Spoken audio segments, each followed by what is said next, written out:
The other day I was talking with a woman in her late 30s who was lamenting that she could get laid as easily as she did when she was younger. She was convinced that she was getting less attractive as she got older. She also mentioned that she felt less sexy and desired by men. She wondered if it was all over for her. This is actually a common story I hear from many women. I want to talk about it because there is something really important that this woman and many others like her do understand about how to be alluring and erotic as a woman. When we look at the spectrum of female sexuality, there are two different kinds of sexualities. And they both have value, and they both have their own unique erotic intelligence. The first type is what I call the performance artist. This is the woman whose erotic intelligence comes from knowing how to please a man. She knows how to give him an erotic experience through the use of her body. She might be very skilled in a variety of techniques and positions, and she might even have some experience as a sex worker or an exotic dancer. She's confident and usually pretty skilled at seducing men and generally knows what men want. But there's a bit of a problem with this kind of erotic intelligence. It's a finite skill set. Men tend to get bored with the same experience over and over again, and novelty seeking is hardwired into us. Eventually these men will want something new and exciting, and they may even go and seek it out elsewhere. There's nothing wrong with being a performance artist. But if that's your only form of erotic intelligence, then as you get older, your value to men becomes less and less. Now, there's another kind of woman whose erotic intelligence increases as she ages. And this woman is what I call a Stoic. Her erotic intelligence is based around being a mystery, being aloof, hard to get, being cool and calm under pressure, being an enigma.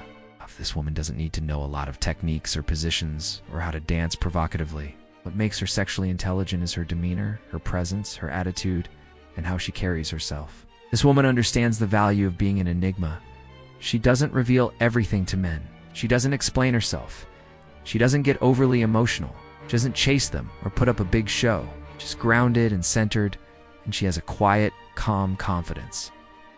She knows that men are naturally drawn to what they can't quite put their finger on. She knows that stoicism and confidence are sexy.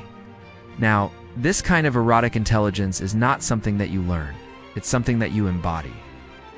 And the good news is that it only gets better with age. See, when you're young, you're naturally more instinctual. You're more likely to just go with the flow and be spontaneous. But as you age, you start to accumulate more life experience. You become more intentional and deliberate with how you live your life. You develop a sense of inner strength and resilience. You start to carry yourself differently. You hold your head higher and you walk with more confidence. Your life experience makes you more interesting and more mysterious, and it gives you a certain je ne sais quoi that is incredibly sexy. So here's the deal. If you're in your 20s or even your early 30s, and you're re-watching this and you feel like you're not very sexual or erotic, that's probably because you have yet developed that kind of stoic confidence and presence that comes with age.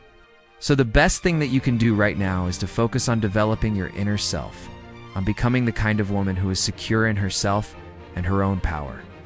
The more you can embody that kind of grounded, calm, confident energy, the more you will naturally attract men who are turned on by that kind of quiet, mysterious sexuality. But here's the thing.